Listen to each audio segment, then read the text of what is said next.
Hello students, how are you? I am fine and I hope you will be happy and safe at your home. Today I will telling you about the poem which name is Animals, and it is written by the poet Walt Whitman. So let's start. I think I could turn and live with animals they are. यहाँ पे जो आपका poet है वो कहता है I think, मैं सोचता हूँ, आई कुड टर्न, कि मैं मुड़ जाऊँ, एंड लीव विद एनिमल्स, और मैं जानवरों के साथ रहूँ, दे आर, जहाँ वो हैं, so pleased and self contained, I stand and look at them long and long. क्यों क्यों रहना चाहता है वो एनिमल्स के साथ? बिकॉज सो प्लीज्ड, क्योंकि वो शांति प्रिय हैं, एंड सेल्फ कंटेन्ड, अर्थात वो अपने आप को किसी को प्रदर्शित नहीं करते, यानी कि वो अपने होने का किसी के सामने दिखावा नहीं करते।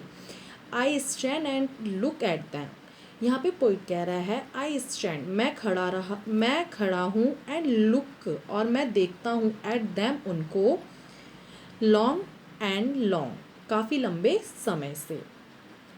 दे do not sweat and wine about their condition, यहाँ पे पोइट कह रहा है कि जो एनिमल्स हैं ना तो वो दुखी होते हैं, स्वेट मीन्स दुखी होना या रोना, एंड वाइन, वाइन मीन्स शिकायत करना, वो ना तो रोते हैं, दुखी होते हैं, और ना ही अपनी स्थिति के बारे में किसी से शिकायत करते हैं। They do not lie a walk in the dark and we for their sins, they do not lie a walk in the dark, और ना ही वो रात में जागते हैं, and we for their sins, और ना ही वो रात में जागकर अपने पापों के लिए रोते हैं। They do not make me sick discussing, और ना ही वो मुझे बीमार करते हैं, या फिर आप कह सकते हैं कि वो मुझे घृणित करते हैं। डिस्कसिंग माने बातचीत करके, देयर ड्यूटी टू गॉड, कि उनके जो कर्तव्य हैं भगवान के प्रति।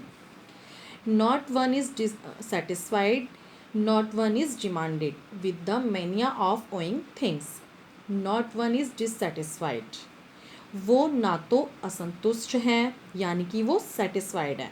Not one is demanded with the mania of owing things, और ना ही उनके अंदर, मैनिया का अर्थ होता है पागलपन हो जाना, यानी कि किसी चीज़ को पाने की जिद किसी के अंदर होना, और ना ही उनके अंदर पागलपन है किसी चीज़ को किसी चीज़ की डिमांड को लेकर, या किसी चीज़ को प्राप्त करने के लिए।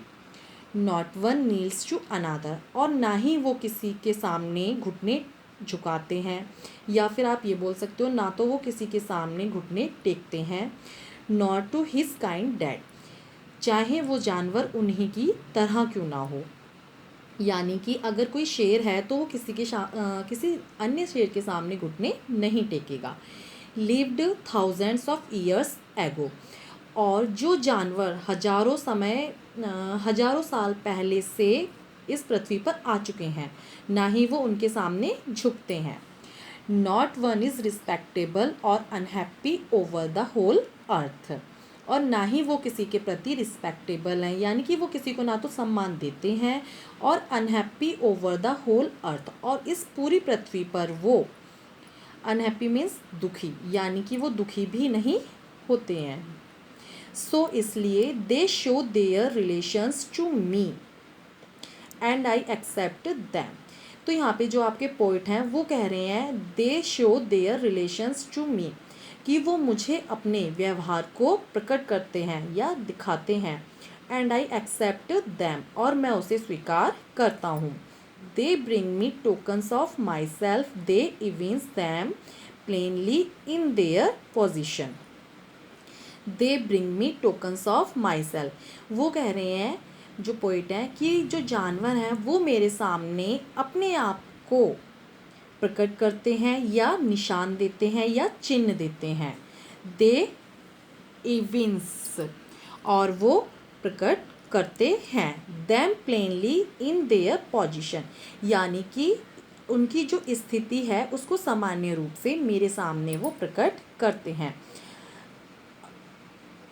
अंत में जो पोइट है वो कह रहा है, आई वंडर, मैं सोचता हूँ, where they get those tokens, कि इस तरह के जो निशान हैं वो कहाँ से लाए हैं, यानी कि जो जानवर हैं उनके अंदर जो ये क्वालिटीज़ हैं ये कहाँ से आई हैं।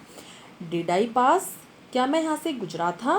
डैट वे ह्यूज टाइम्स, काफ़ी समय पहले इस रास्ते से गुजरा था। एंड नेग्लिजेंटली ड्रॉप दैम, और उन्होंने इन गुणों को या इन निशानों को जब मैंने ध्यान नहीं दिया तो उन्होंने उसे ड्रॉप कर लिया, यानी कि ले लिया। और अंत में मैं आपको बताना चाहूँगी, जो ये आपके पोइट हैं वाल्ट विथमैन, ये एक अमेरिकन पोइट हैं और इनको फादर ऑफ वर्स भी कहा जाता है, यानी कि जो इनकी कविताएं होती हैं वो छंद से मुक्त होती हैं, यानी कि इनकी पोयम में ना तो कोई रिदिम होती है यानी कि लय, और ना ही इसमें कोई राइमिंग स्कीम होती है।